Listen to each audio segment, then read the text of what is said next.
千里之行，始于足下。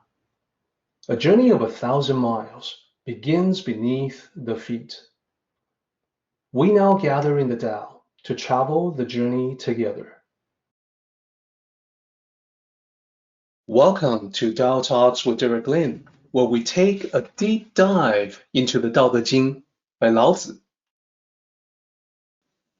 I would like to invite you to center your thoughts and direct your attention to this moment in time, to the here and now.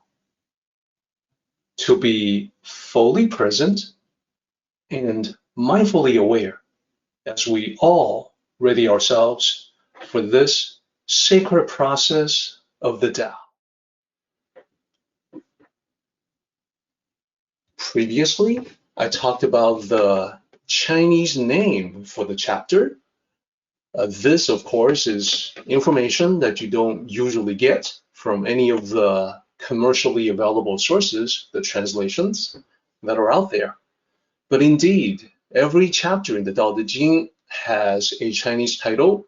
Some of them have two.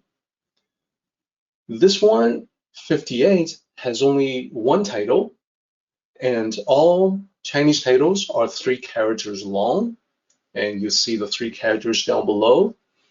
The literal translation you see in the middle of the slide, for governance, and that's because the first character that you see on the left is for, the middle character means governance, and then the last character, left to right, means chapter. So a literal translation would be the for governance chapter. For governance, what that actually means in the Tao Te Ching is governing your life. So when people did not quite understand that the Tao Te Ching was a manual for living one's life, it was assumed that the Tao Te Ching was simply advice for the king or emperor. But if you've been following these talks for a while, you would realize that the king or the emperor is in fact you, because you are the absolute ruler of your life. So for governance is all about how to manage your life, or how to manage the kingdom that is your life. So this chapter, as mentioned before, continues the train of thought from the previous chapter, 57. And last time, when I started to talk about this, I said that this is the one chapter that can potentially have the biggest impact on your life. And if you had caught the previous presentation, I think you saw what I meant. If not, I will do a quick recap in just a moment, starting with an overview, a look overall at the chapter itself. This is one of those medium length chapters, not too long, not too short, 17 lines in the original, mostly 4 characters each, but there are variations, as you can see. So when we break down the 17 lines into sections, here's what we found. So what we did was that we literally worked with the original characters. We identify the repeating characters as poetically recurring elements.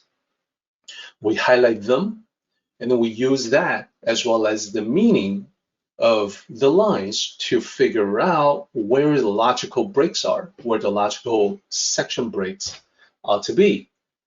And as you can see, the 17 lines, they're mostly 4 lines per section. And then the last section contains 5 lines, and that's because there's a section intro line in line 13 that says, therefore the sages are. So that makes a lot of sense. Now, what we got to previously was in the middle of the chapter, and we had a huge discussion on the second section. That is the potentially life-changing part of 58. So we have covered the first 2 sections. What were they about? how do we link them together? So let's take a look at a quick recap of the first section. And I wanted to do this because we talked about it literally like a month and a half ago. So it's been quite some time. The first section, as you can see, it says when governing is lackluster, the people are simple and honest. When governing is scrutinizing, the people are shrewd and crafty. And now that you know that for governance is actually talking about managing your life, then this gives extra context. You can see this as at the kingdom or the empire level, or you can see it at the level of your life. Previously, we talked about lackluster, which a lot of times when we don't know the original context, we can make all kinds of assumptions about what such a term means. Lackluster, when we talk about a performance that is lackluster, we're talking about that performance being not quite measuring up. It's not quite up to standard. So that would seem like a negative thing. Here, in this context, lackluster means more similar to lax. Now, lax is also a negative connotation, but what it means in the original is more like what we would say easygoing. So when the ruler is easygoing, not scrutinizing, that ruler gives the people the appropriate level of freedom to do what they want. So this is sort of the looseness in governing that permits people a degree of personal liberty and freedom, make their own choices. So this is actually a very good thing. It's not negative at all. When this is applied to the personal level, it just means that a Tao cultivator, you would maintain discipline on yourself, you would be strict with yourself, but you would go easy on everyone else. Other people are not subjected under the tough standard that you have for yourself. This tends to be something that will win you a lot of respect. People see that you are easygoing with everyone else, but you are demanding of yourself. They will give you a lot of respect. So the result of that, the consequence of this quote-unquote lackluster style of governance is that the people would actually be simple, honest, happy. They contribute to the kingdom or the empire with no reason to hide. And it's the same at the personal level. Others, people you interact with, they appreciate you being transparent. They appreciate you being easygoing. You're relatively mellow. You have an open door policy. You're open, receptive to them. And they, in turn, will open up to you. So the opposite is what we call, what I have translated as scrutinizing. And this is because the ruler, in this case, will be a tyrant who wants to control everything and therefore mandates a lot of rules, a lot of regulations, numerous inspections, just to keep track on everybody. At the personal level, this will be someone who has that same style dealing with other people. So as a supervisor, as a manager at work, for instance, you would want to know everything about everyone, what they're doing, what they're planning to do, and you would be demanding, hey, why wasn't I told? What are you working on? Hey, I didn't know anything about this. How come you didn't tell me? That type of thing. It's the kind of situation where you would really like to tell this person, hey, just calm down, ease off, cut people some slack. If you do cut people some slack, that would be more in accordance with the Tao. If you don't, then you suffer the negative consequences of being opposed or against the Tao. For the king, well, people figure out how to get around government control or government monitoring. They hide things. They don't want you to know because They can't get in trouble for what you are not aware of. Same at the personal level with the people you interact with. When they see that you are demanding, that you are scrutinizing, then they tend not to want to get you involved with anything. They avoid telling you what they're going to do. They don't include you in their plans, in their activities. You are excluded whenever possible. Only when they don't have a choice do they actually include you. So people become shrewd and crafty in their avoidance of you. So needless to say, Lao Tzu would tell you that this is exactly what you do not want. When you were easier going, people were actually much more informative, much more willing to update you on what they were gonna do. And when you are not that way, you lose out on quite a bit. So this is what the first section was all about. How about section 2? So here's the, I have a quick recap for that as well. In section 2, we spent a lot of time on misfortune and fortune. So we talked about the yin and yang relationship of the two. The couple of characters here, 祸, the first one here, the first character in line 5, that just means disaster, misfortune, some kind of setback or defeat, something that you would automatically point to as being negative. A bad thing has happened. And the opposite, the complementary opposite of that is fu. That's the other character that's being highlighted here. It's the first character in line 6. And this means the opposite. It means good luck, good fortune. It means prosperity. It means everything's going well, everything's going smoothly. So the connection between the two was the important thing that we wanted to cover last time. And I have a story about that in the Tao of Daily Life about how fortune and misfortune can transition back and forth. Something that seems good transitions into something that seems bad, and then back again. So people who read that story from my book have asked, well, how can I gain the wisdom of the sages to know how to handle these transitions in life? So last time when we talked about this, it was my attempt to answer that question. And it was the realization that disasters and good fortune were in fact two sides of the same coin.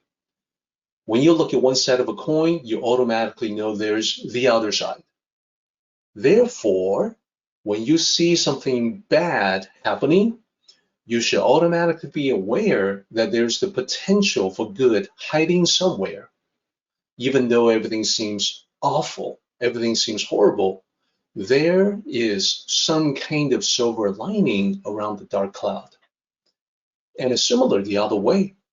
When things are going good, when things are going really well for you, well, someone who understands the Tao will automatically know that there's the seed, there's the potential of something bad hiding somewhere. It may be that because of how well things are going, that you become arrogant or complacent, and that can lead to a negative effect. The existence of one guarantees the potential for the other. That's the bottom line. The existence of a particular misfortune or disaster guarantees the potential of good fortune, good luck. And it's true if you think about how perhaps the negative setback has motivated you to learn from the experience, thus making yourself a better person. So we talked about this concept quite a bit because it's all about how to handle the ups and downs of life. And we used a story to illustrate that principle. And then we ended up running over time, but we talked a lot about important issues in life. We talked about the difference between most people and the rare, the few, the Tao cultivators, the people who understand the Tao or are currently in the process of studying the Tao.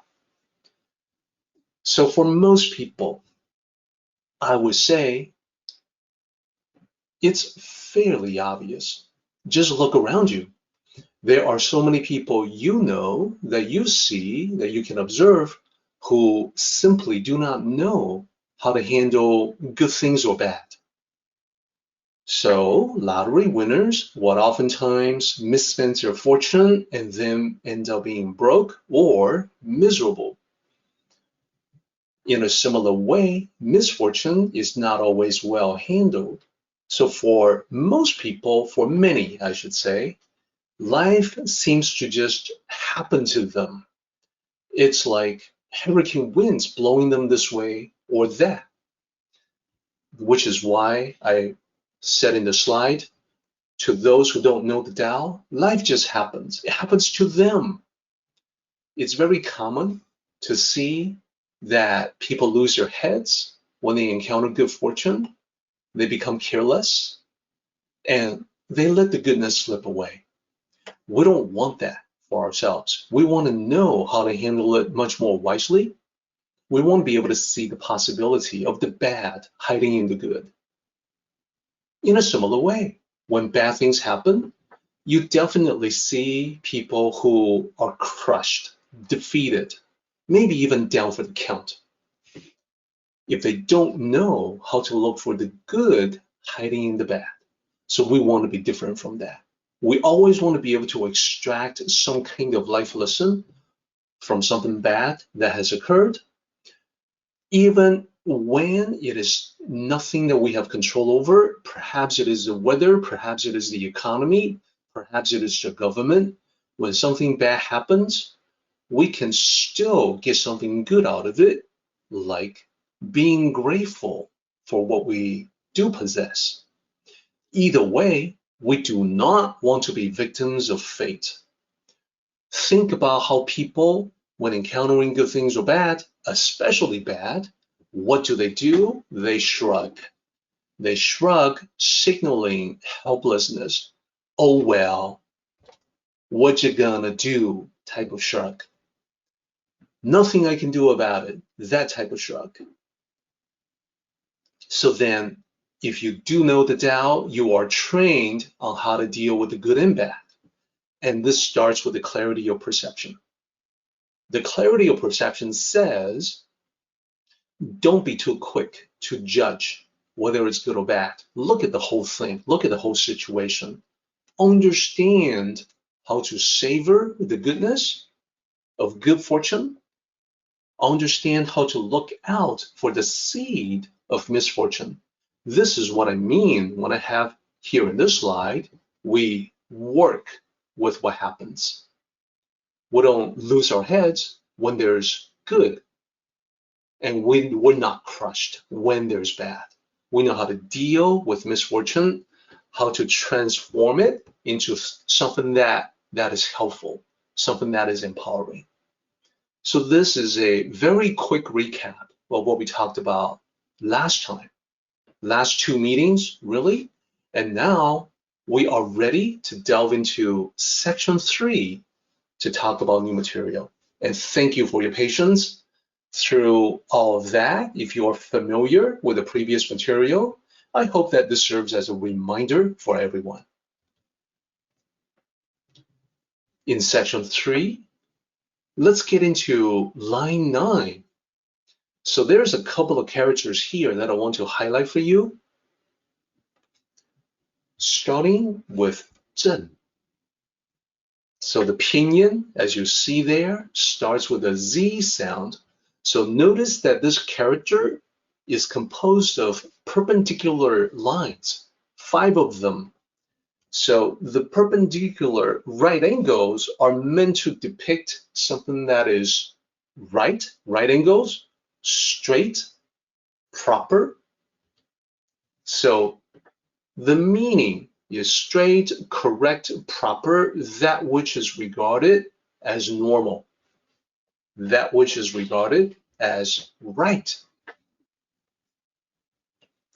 And the easy way to remember is to look at the character and think, okay, right and goes, that which is right, that which is proper, correct, etc. Now, notice one thing. Normal, regarded as normal, means that this is tied to human perception, okay? So this is basically, is saying this is what most people consider to be right or proper, or society, this is what society considers to be right. And then let's still look at the other character. This character is qi. So the pinyin is qy, and that's qi. And what that means is strange, bizarre, weird, that which is regarded as unusual. And it's meant to be the complementary opposite of zhen. So you can think of it as abnormal, improper, not right, unusual in the context of not right. And I also want to point out, so these are the two characters, we see what they are. The second character in this line, which is also the second character in line 10, that means revert. So when we translate this, we have to take that into account, and that's why the translation says rightness reverts to become strange. So the third character in the line is become. Revert is a good word that is important here because what it implies is a back and forth change that can go in either direction, like the pendulum, or the circular rotation of the yin and yang symbol. Rightness can become strange. That which is considered strange once upon a time can revert to become what is considered normal or right.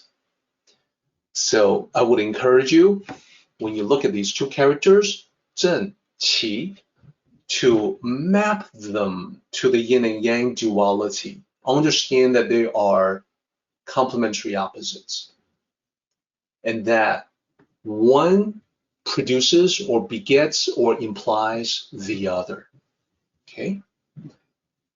And now we're ready to take a look at the whole line together. Rightness reverts to become strange. What does that mean? Well, we start with an observation. Throughout human history, perception has changed and evolved. And this is true even in just the recent past. Think about how once in a while we find ourselves saying things like, well, in this day and age, things have changed. Nowadays, things are different. We're talking about this. We're talking about how things change, perceptions change and evolve, so that what once upon a time was considered to be right now will be unusual. So I have this line here, normal, unusual. I've got arrows pointing in both directions to depict that it can go in both ways. So some examples. Once upon a time, a couple thousand years ago, slavery would not be unusual. It would be considered normal. In parts of the world in ancient times, so humans were owned like property.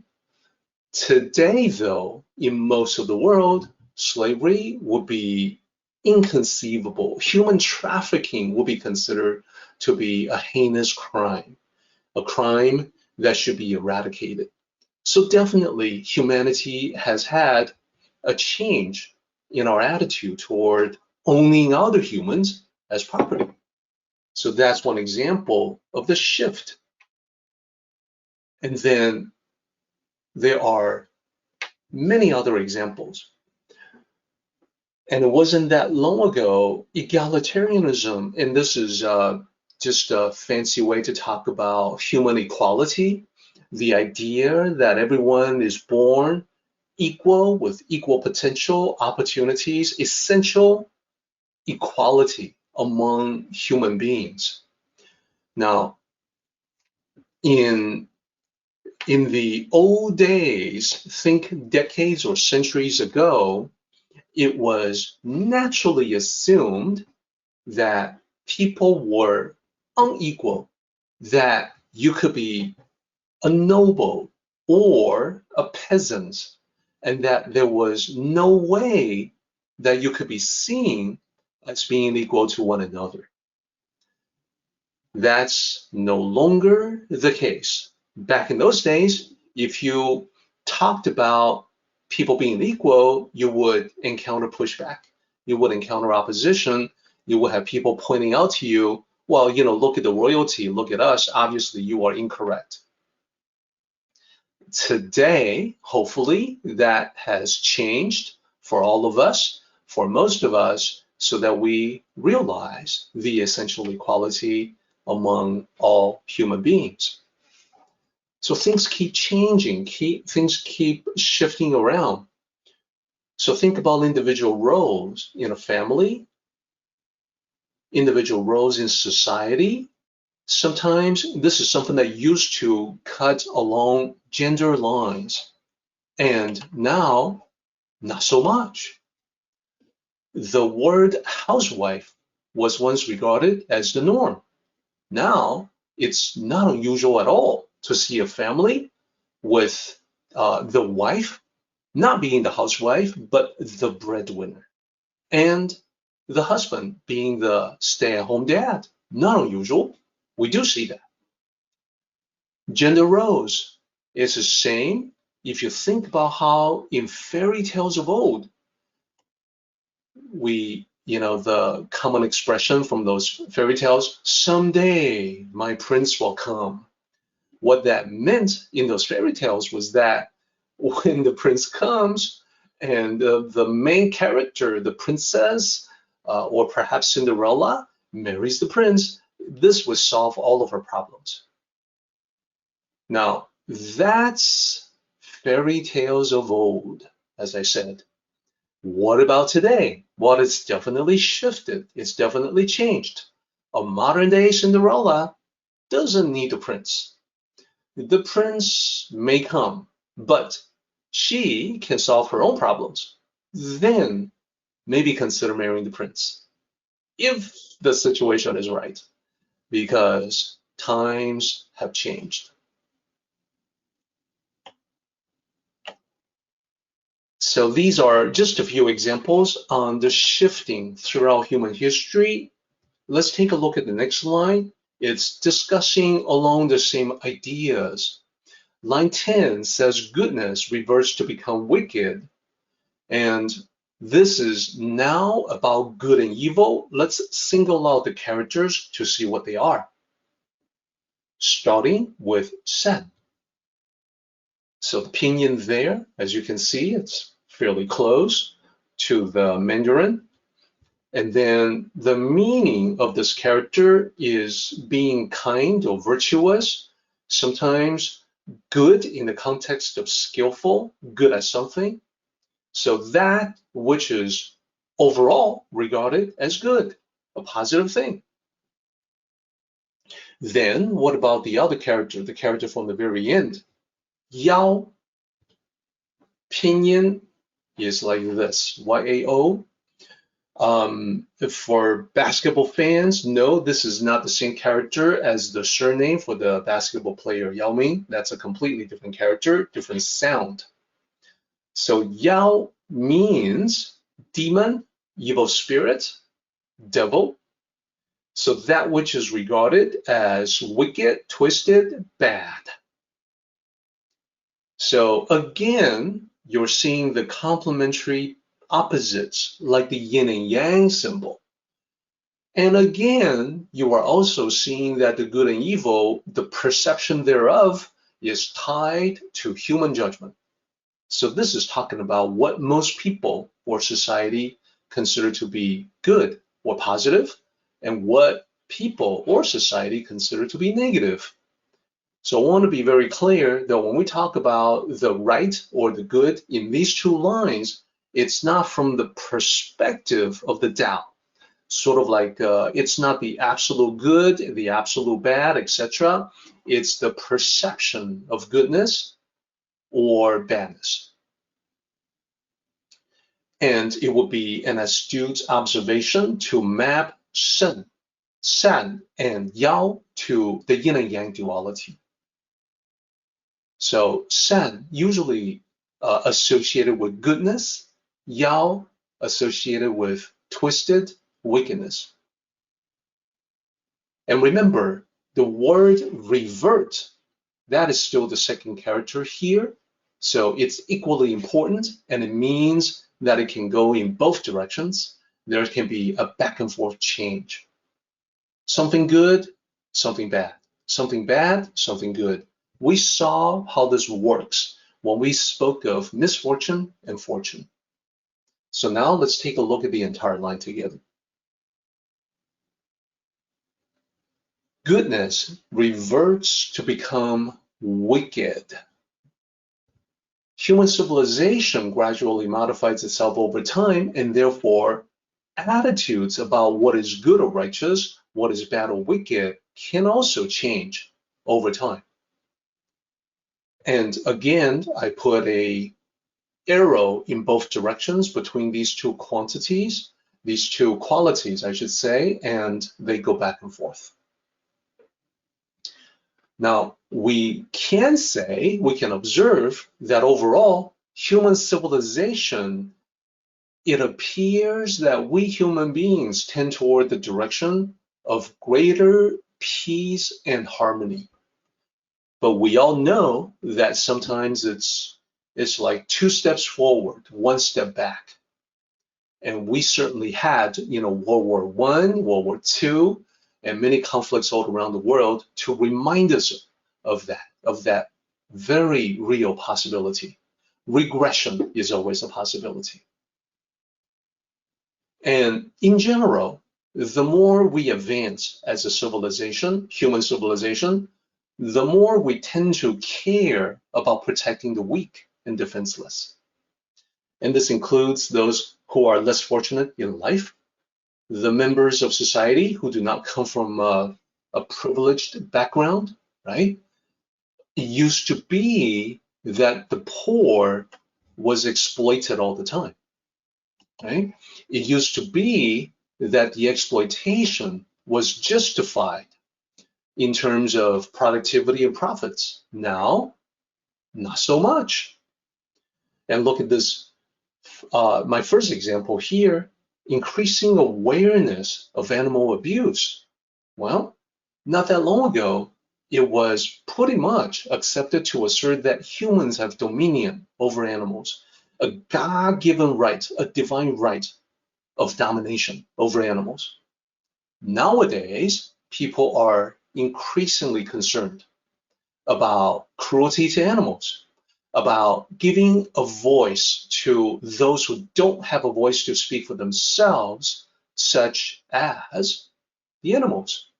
We're becoming increasingly uncomfortable when we see depictions of animal cruelty to animals, animal abuse. Our immediate reaction is that, oh, that's just not right. Why do we have to do that? Why do we have to cause pain? So this is not a bad thing. And what used to be seen as within our rights, hey, we can do whatever we want to the animals, now is seen as being twisted.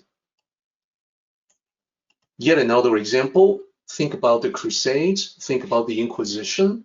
So the people who spearheaded those activities, Crusaders, Inquisitors, they certainly thought of themselves as being righteous, as being good, divinely good, that their duties were sacred. Today, we will regard the killing, the pain they inflicted in quite a different light. So things change. And then Lastly, just to note, not that long ago, heretics, infidels, unbelievers, they were once upon a time put to death. And that was seen as a good thing. That was right. It was normal. Today, someone who has the same belief that we used to be, that we would call them heretics or infidels or unbelievers, they may be well-respected scholars in secular humanism, as an example. That's how far things have changed. There are many other examples that you can come up with, I'm sure, after we talked about this slide and the previous slide, that as an example, being patriotic, once upon a time seen as a good thing, we know that it can be twisted into extreme nationalism, xenophobia, etc. Being charitable might be seen as a good thing, but it can also be twisted into a display of ego, like, look how generous I am. It can be twisted into a creation of dependency, causing people to depend on your goodwill. It can be corrupted. There can be graft. So these things keep changing from good to bad, bad to good, etc. In ancient times, the Tao sages did not know exactly how human beings would change throughout history. What they did know was that we would change as a species because, after all, change is the inevitable universal constant. It's always there. So let's continue on this discussion. Now we have line 11, the confusion of people. What is this talking about? Well, the sages noted that people tended to be very fixated on right or wrong, good and bad. So when things shift and change, it can be very confusing. Change is always happening, and yet most people resist change. Most people don't want to change, are maybe afraid of change. So then I want to make sure everybody understands what Lao Tzu is saying. So first of all, with these three characters, the first character means people. Second character means apostrophe S. It's this part right here in the middle. And then the last character means confusion. So people's confusion, that's an alternative translation. The one that I used was the confusion of people. The meaning is equivalent.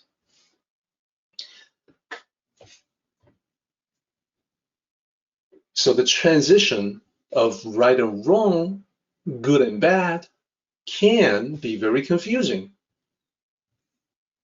But this does not mean such distinctions do not exist. Here I want to be very careful. I want to ask everyone to note exactly what Lao Tzu is saying and not saying. Oftentimes, what I have seen is that these lines are misinterpreted as meaning there's no right or wrong, good or bad. Well, that's about as far as you can get from the original authentic teachings. It's a misconception you may come across from time to time. If there is someone who's expressing this mindset, there's no good or bad, right or wrong. To me, it's a certain sign that they have learned the Tao only at a superficial level, and they have not learned the Tao from an authentic source. What it really means, what Lao Tzu is really trying to say, is that the people have been very confused. It is incumbent, it is the duty of Tao cultivators to transcend, to rise above the confusion. Tao cultivators must not become like the people who are confused. Indeed, quite the opposite. To cultivate the Tao is to gain clarity. So I'm gonna show you guys how this is consistent throughout Eastern thought. so that when you cultivate the Tao, it isn't to get to a place where you let go of the distinction between good and bad, right and wrong, quite the opposite. And I realize I'm speaking against a lot of the prevalent views out there, but I have to share with you what is authentic, what is original, what is true. Then line 12 says, has lasted many long days, which just means this has been happening for a long time. The fundamental of the situation has not changed from ancient times until now. The confusion has always been around, generation after generation. It's this way. Back in the days of Lao Tzu, it is still this way, confusion, today. Nothing stands still. The cause is that the world itself has always been changing. That never changes, the fact that it's constantly changing. So people respond to the change in different ways, and many will respond to the change by falling back on dogmatic beliefs. They resist change, stick to dogmatic beliefs, even when dogma becomes outdated, no longer apply, are obviously wrong. That doesn't matter. They still stick to the dogmatic beliefs. What this says is that people and society are not reliable sources of value judgment because things keep changing and it keeps confusing them. People themselves have only confusions and opinions that they get from other people, and the other people around them are equally confused. Thus, the bullet point that I have here, Tao cultivators cannot rely on others or society for value judgment. What can we rely on instead? We must rely on ourselves. Dig deep to find a connection with the Tao, to be guided by the Tao, to understand what is good or bad, right or wrong. It is because people tend to rely on others who are equally ill-informed that they get misconceptions. That's the source for popular misunderstanding, ignorant opinions, prejudice about different groups of people, conspiracy theories. And, I think when I describe it like that, it's easier to see that when you look to others that are essentially inaccurate, questionable sources, what you get is information that is inaccurate or questionable. Even when that bad information, misinformation is pretending to be definitive or authoritative, that's when we have, for instance, wrong ideas spoken with a great deal of confidence. This is the reason why, because Tao cultivators have only themselves to rely upon, that they must have regular reviews about what's going on, what they have done, and they must reinvent themselves when necessary. So in many traditions of the Tao, authentic traditions, there are rituals where you have to literally think about, reflect upon your recent actions, your recent words and deeds to make sure that you are staying on the path. And if you are not, it's time to get back to it, perhaps requiring that you reinvent yourself as someone who is on the path, someone with a different set of beliefs. So all of this is setting the stage for the real lessons for today.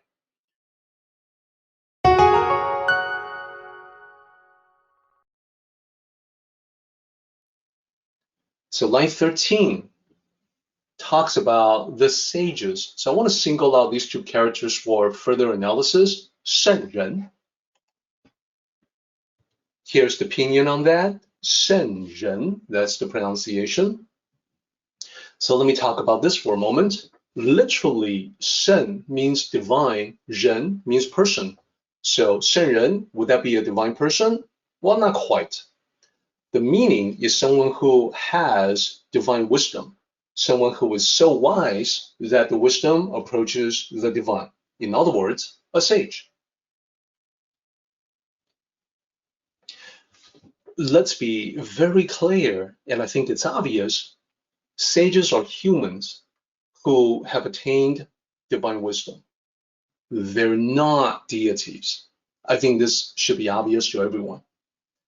Now, Lao Tzu is worshipped in religious Taoism as a deity, but in reality, Lao Tzu also was human.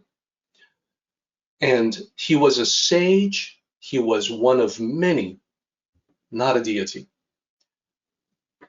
If you have studied Buddhism, you will immediately recognize the parallels here between the Tao and Buddhism.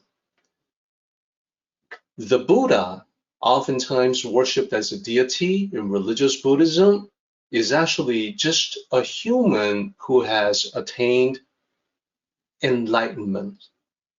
The same attainment is possible for all human beings. So the Buddha was one of many humans who had attained enlightenment. Indeed, here's what I want to do to really showcase this entire idea. A few slides back, I just talked about how to cultivate the Tao is to gain clarity. Specifically, I made that comment to make the point that to know the Tao isn't to become even more confused about good and bad, right and wrong, that they shift back and forth and therefore people are confused. Tao cultivators do not become confused along with other people, most people.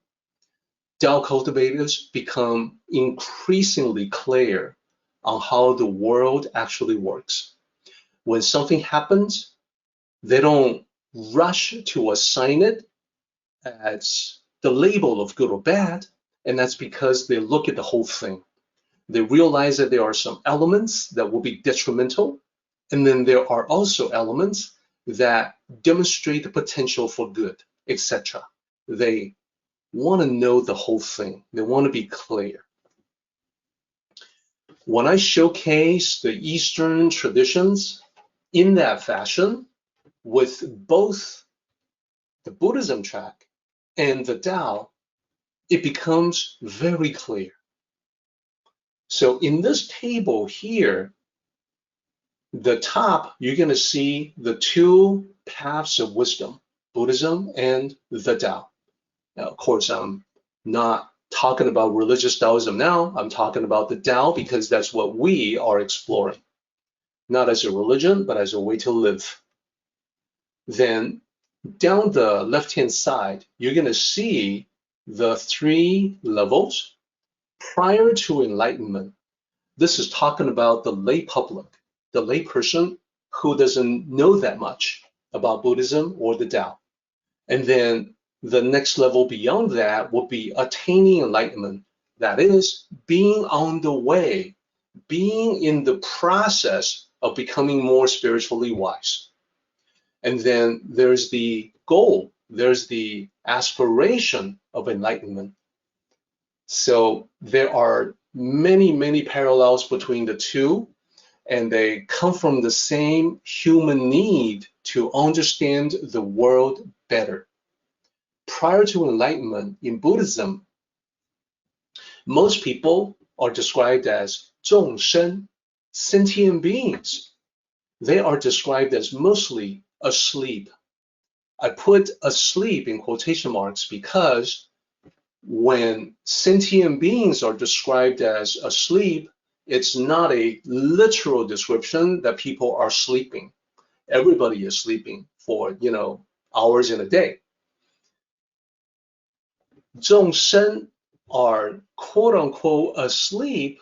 What it means is that people are unaware, as if they are sleepwalking through life. So what about the Tao? The Tao describes most people as simply that, people, 人. And then most people, the sages recognize, do not know the Tao, that they are not aware of it, or they have heard some terms but don't really know what it means. So then what about the path leading to wisdom or leading to enlightenment? So in Buddhism, 佛法, this means Buddhist Dharma. It will be the study and practice of Buddhist Dharma. Teachings of the Buddha, teachings from Buddhist scripture, that's Buddhist Dharma. The parallel construct on the Tao side is 修道, and this means to cultivate the Tao in daily life.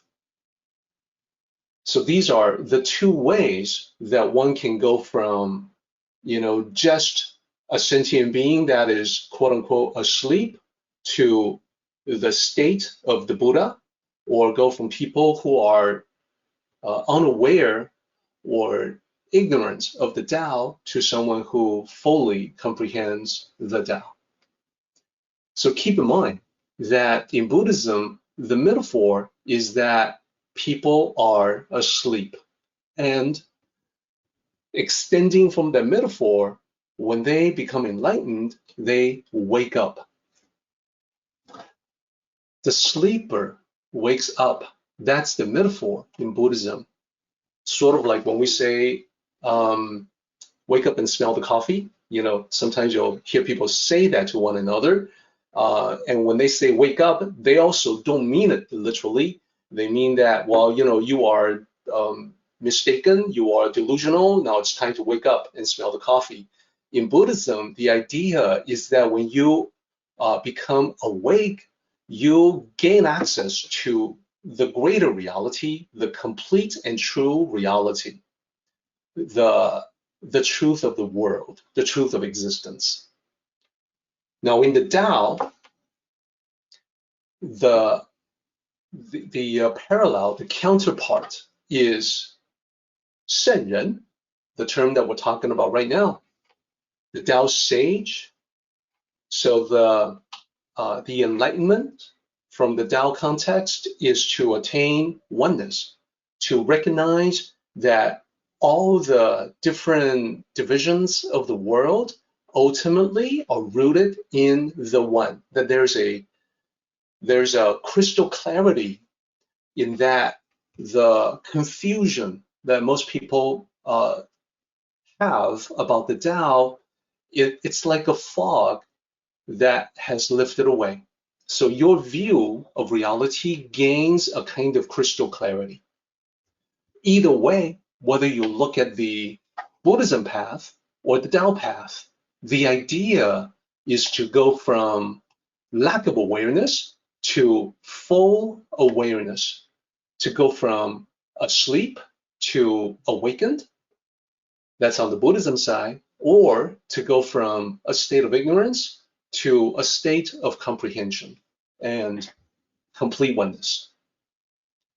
So either way, the path of attaining wisdom is equivalent to the path of attaining greater reality. We're gonna go off of that. We're gonna talk about exactly how that works in the context of this chapter. So I call this slide toward greater clarity. And now the columns have changed. I've got one column, confusion, represented by the majority of the people out there. Many people are confused because of how things change back and forth. Then I have a column for the Tao, how we should approach in order to gain that clarity. So with the rows, we start out with misfortune and fortune. This is what we talked about last time. The confusion that people have is that they don't realize that the two are connected states, They don't realize that they can do a lot with it, that they can handle it in a much more skillful way. So the confusion from most people when they encounter either misfortune or good fortune is, well, stuff just happens in life. What are you going to do about it? What can you or anyone do about it? Shrug. The shrug of sort of a helpless gesture. Yeah, good things happen. Yeah, bad things happen. That's it. Now, Tao cultivators should never stop at that level, but should go further and then realize that, yes, things happen in life, no doubt about it, but no matter what happens, we can always work with it. We can always work with what happens in life. Clear perception is the key. That is, when you begin to gain the clarity of the Tao, you gain the ability, you start seeing that no matter what happens, there's always the good parts, there's the bad part, and sometimes one is hidden from the other. One is just the potential that can manifest. If we don't do certain things to prevent the manifestation, it can occur. That is clear perception. So you go from confusion, which is sort of a victim mentality, things happen to me, woe is me, to the Tao, which is that, okay, so that's what's happening. Now, what should I do? Now, what can I do to turn things around or to shape it into what I want to see in my life? So from confusion to clarity, that's how it applies to misfortune and fortune. Now, let's apply it. Let's apply the same idea, greater clarity, to right and strange, right and wrong, good and wicked, good and bad, good and evil. Use whatever terminology suits you better.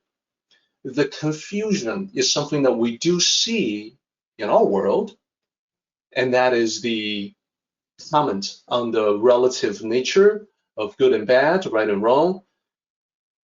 And the confused conclusion is there's no right or wrong, good or bad. It's all relative. From a sort of a universal perspective, it's all illusory in the mind. That thinking makes it so. Thinking makes it good or bad.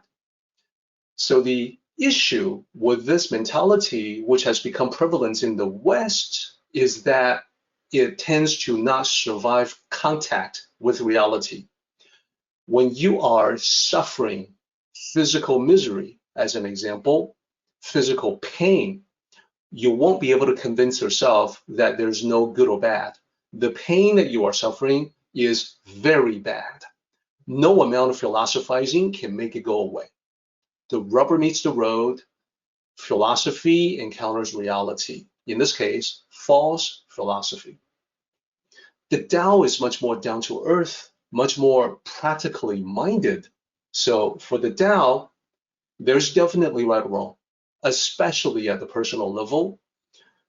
The right and wrong, you may not want to apply that to everyone else, but you need to apply your own standard of right and wrong to yourself.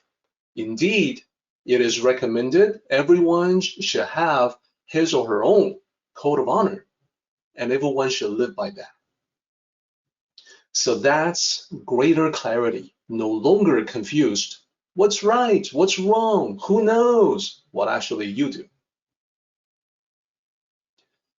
So now I understand that this concept can be rather abstract, and as you are aware from these talks in the past, whenever we encounter abstract concepts that can be illustrated, I like to illustrate with a story. When I look at it this way, when I lay it out like this, it would seem like, well, of course we want confusion to clarity. That's easy to understand. This is easy, but is it really? Is it really easy? If it was actually easy, why are we not already Buddhas or Tao sages? We're not. So, question to everyone, what's holding us back? What do you think? I would like to explain in more details what exactly is holding us back. So the story that I have for you today is called The Drunk. Here's how the story goes. It's a very simple short story. It says, once upon a time in ancient China, there was a man who lived by a river. He had a group of friends, and he met with them every now and then, to socialize, to get together, to drink wine, to talk about whatever comes to mind, right? It was something that he looked forward to. So one day, he had another one of these gatherings, and this time the location for the gathering was a tavern across the river. It was on the opposite side of the river from where he lived. So he took his small boat, he crossed the river to the other side, and met his friends. So they talked, they laughed for a few hours. Everyone had a good time. At the end of the evening, he said goodbye to all his friends, and he stumbled his way back to his boat. He was stumbling because he had a little too much to drink. And he thought that too. He thought, yeah, maybe I drank a little too much, but it's okay, he thought. He figured he would get back to his home soon enough. It was not difficult to cross the river to the other side. Then, in his home, he could just sleep it off. So no problem, right? So he got into his boat. He rowed his boat and rowed and rowed and rowed for what seemed like hours until finally he reached the other side, his side of the river. He felt very tired. He thought, I'm just going to rest for a moment and then I'll walk to my home. But as soon as he closed his eyes, he immediately fell into a deep, drunken sleep. He was more drunk than he thought. He did not wake up until dawn, until the break of dawn. He saw the light of day, and then he realized he slept the entire night in his boat. So he rubbed his eyes, he got up, he looked around, and was surprised because he was still on the other side of the river where the tavern was. Now, he thought this was strange because he remembered rowing for a long time, for what seemed like hours, to get to his side, the side of the river where his house was. So how come he hadn't gone anywhere? How come he was still by the tavern? He looked around again, and the realization hit him that his boat was still securely tied to the dock. So in his drunkenness, he rowed and rowed and rowed while not getting anywhere. That's the end of the story. Now, like I said, it's a short and simple story, but it is not literally meant to be a story about a drunken man rowing nowhere. It's actually a story about life. So I want to take you through the analysis of the story. Let's examine the metaphors. The story is all about life. Indeed, it's all about the spiritual quest in life. Why do I say that? Because taking a boat to ferry yourself to the other shore is a common metaphor in Eastern traditions to represent a spiritual voyage, a passage. In the Tao, it is equivalent to the path of cultivation. Being drunk, the drunk in the story, the drunkenness represents being unaware, as if sleepwalking through life. In the previous table, you saw that is represented in different ways. That in the Tao, it is said that people are confused because they don't understand the Tao. In Buddhism, it is said that people are asleep. Here, it is kind of a combination of the two, drunken sleep. But initially, just being drunk was being unaware. Unaware of what? Well, unaware that he wasn't getting anywhere with all the rowing. Unaware that his boat was still securely tied to the dock. Now, what about the ropes tying him down? What is that? So, as I said, taking the boat to the other shore represents Tao cultivation, the spiritual quest, and we represent that with this image moving toward enlightenment. Now, he wasn't getting anywhere in the story, and that's because the ropes represent attachments, attachments that tie you down. I'm going to explain the word attachment to make sure that we are clear on that. But the ropes, attachments holding you back, these are the primary imageries or metaphors in the story. Attachments specifically means something that persists in your mind that you cannot let go. So let me explain. I have often heard people say things like, well, I'm very attached to my kids. I'm attached to my family. I'm attached to my loved ones. I'm attached to my friends. And I remember when a friend of mine said that to me, I explained to him that, well, it's actually because of the limitation of language that we have to use the word attachment. So when I say that attachment is about this thing that's persisting in your mind that you cannot let go, I'm not talking about the love that exists in your life. If you think about what this friend of mine said, I'm very attached to my kids. Yeah, I understand he loves his kids, but it is not so that he is unable to let his kids go, in the sense that his kids will grow up, become young adults, and then enter society. At some point, he knows as a parent that he's going to have to let his kids go to live their own lives. Whereas the mental states like arrogance, delusional, these are things that can stick around for a long time.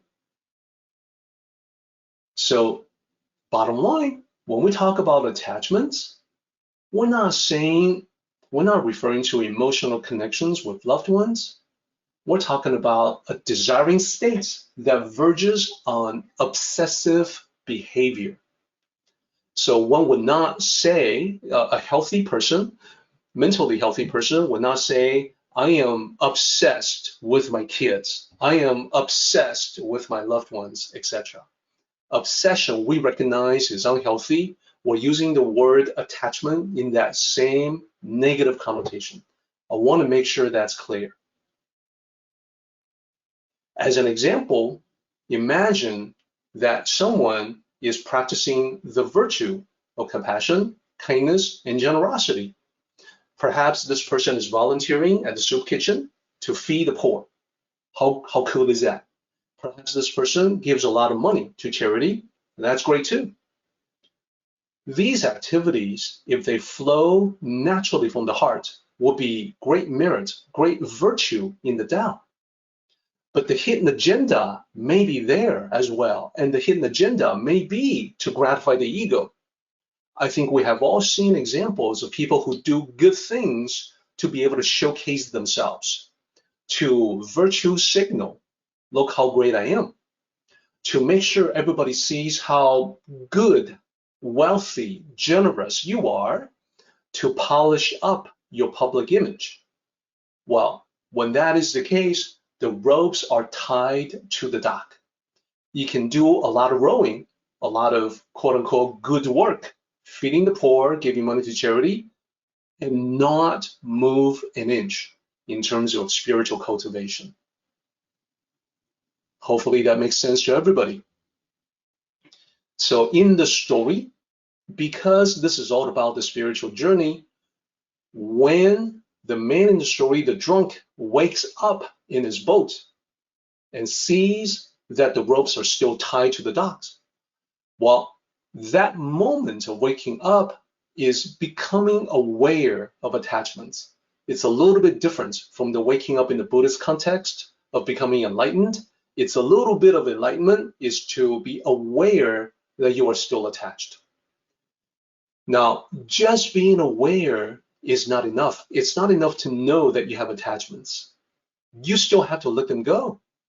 That's represented, if we extend the story, it's represented in untying the ropes to free the boat so the boat can go someplace.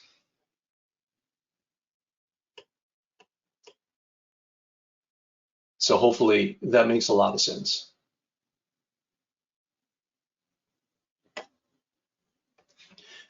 So now that you have heard the story, you can see the possibility of someone doing a lot and yet not move an inch in terms of spiritual cultivation. If you do see someone like that, someone who has not been able to elevate himself spiritually, well, it can very well be that the ropes are not yet untied.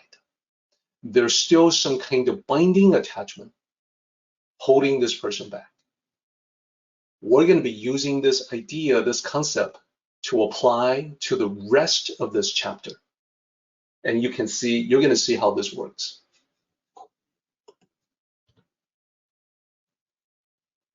Now we are on the last 4 lines of this chapter. Line 14 says righteous without being scathing. This requires some explanation. In this case, righteous means doing the right things, doing things right for all the right reasons. To be correct, to be proper. Now, it can easily be excessive. That is, the virtue of being righteous in the context of doing the right things for the right reasons, that's completely in accordance with the Tao. But if you go past the point of moderation and become extreme, you can be scathing, you can be critical of other people. You may think you are being righteous, but it can be hurtful to others. And sometimes people who are very critical of others, they tend to think of themselves as having high standards. They take pride in doing everything by the book. They may not understand why people don't like them because their words are hurtful to other people. Tao cultivators are careful to not harm or hurt others. There's just no need to be critical. If someone were to ask for specifically, explicitly for criticism, Tao cultivators need not hold back. But unsolicited criticism is something that Tao cultivators do not engage in. Tao cultivators require a lot from themselves, but they never force other people to conform to their standards. So you can say that Tao cultivators are right and proper. They are square when it comes to handling or managing their business, their affairs, but they are round or well-rounded when it comes to interacting with people. They know that it's easy to veer from righteous in the positive context to righteous wrath, which will be hurtful, harmful to others. And when it goes that way, when it goes in that direction, you can be pretty sure it's a manifestation of the ego and it goes against harmony. So that's righteous without being scathing. Let's look at the next line.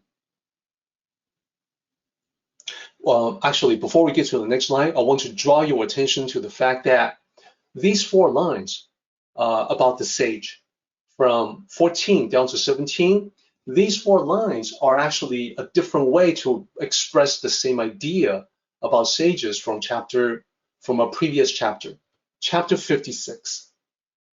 There are 4 lines in 56 that have a correspondence, but to these 4 lines, but I don't know that you will ever find this information anywhere else.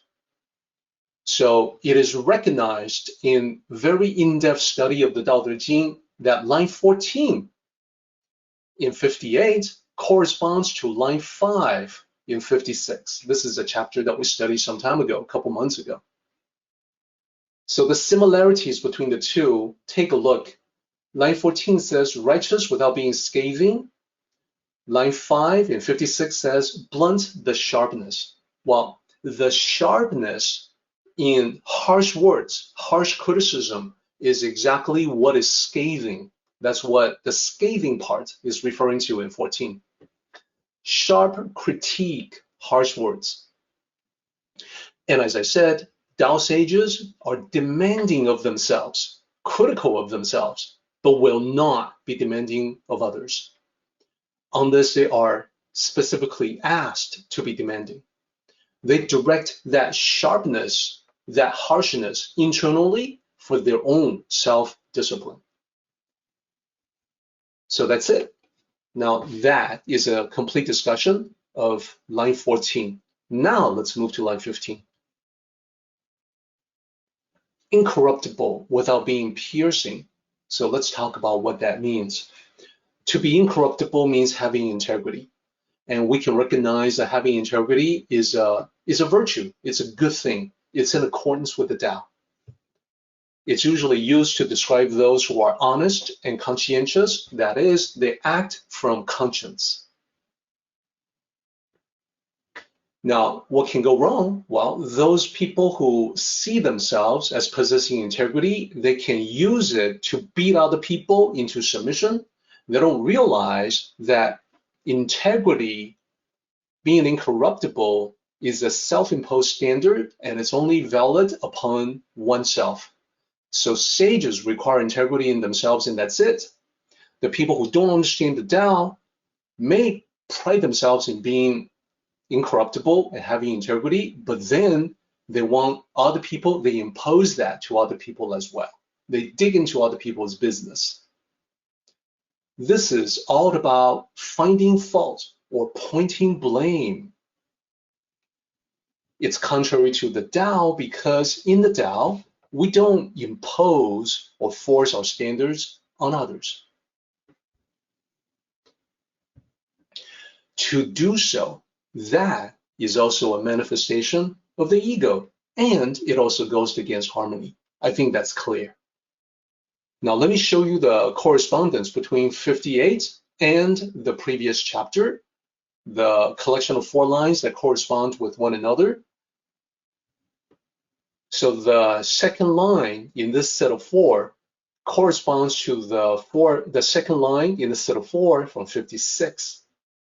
Incorruptible without being piercing corresponds to line 6.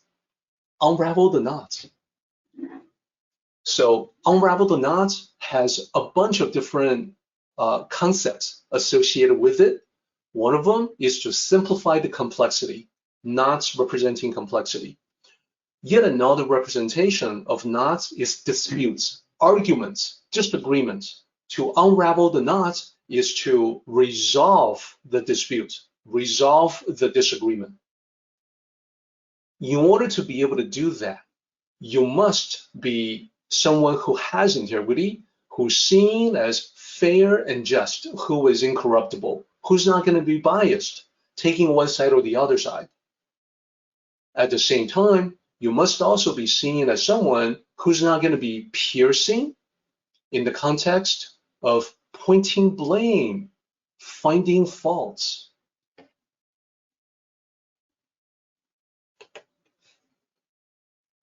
So it's a very good idea to practice moderation, stay with the incorruptible, which is in accordance with the Tao, and not go to being piercing, finding faults, pointing blame, etc. So this is the second of the 4 lines, the four characteristics describing the sage, corresponding with 4 characteristics from 56. We got 2 more lines to go, and then we also have the paraphrase. We also have the full circle but looking at the time, we are now approaching the top of the hour. So what we ought to do instead is to stop here, leave 2 lines for next time. Next time, we're going to do a quick recap of the first 2 lines and then finish the second 2 lines to get to the end of the chapter and then go to the paraphrase. For now, we should go to the summary. So we've had basically 3 main concepts in this particular chapter, and therefore there are 3 main summaries. The first one, from the very beginning, which we talked about at the beginning of our meeting today, was about governance. Governance in terms of running your life. And Lao Tzu noted that you can be scrutinizing, but then people will avoid you. The better way is to be quote unquote lackluster, which means easygoing. Then people will be straight with you. They will be transparent with you because you are transparent with them. So that was from part 1. Then ups and downs of life. Misfortune and fortune, we spent a lot of time on this last time. And basically, we want to be able to deal with misfortune and fortune with the skills of a Tao cultivator. That is, when it's bad, it doesn't crush you. You understand how transitions occur from good to bad, bad to good. Therefore, you are able to regroup and learn. And it's similar when something good happens, you don't become complacent. You know how things can go bad. Therefore, you follow the Tao in order to hang on to the goodness. So that was from last time. Now, the summary for today is about those 4 attributes of the Tao sage. We've covered 2. So the other 2 will be a quick preview that we will talk about more next time. We start out being righteous, and this is all about acting honorably and responsibly. Again, without forcing the same standard on other people. Then we talked about incorruptible or having integrity. So this part is all about not shortchanging anyone, monetarily or otherwise. Then for next time, we're going to be talking about straightforward. And this is about expressing yourself in a direct and simple way. So what I'm going to do next time, I'll be pointing out that the real sages are plain spoken. They do not speak in riddles. And last one, illuminated. This is about spiritual light.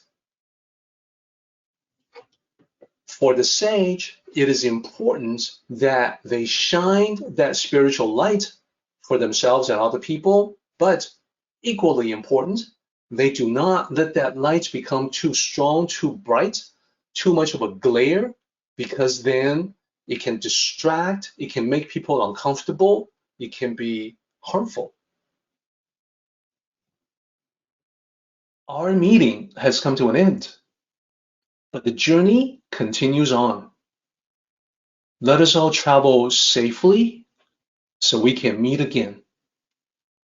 Until next time, may the Tao fill you with peace and happiness.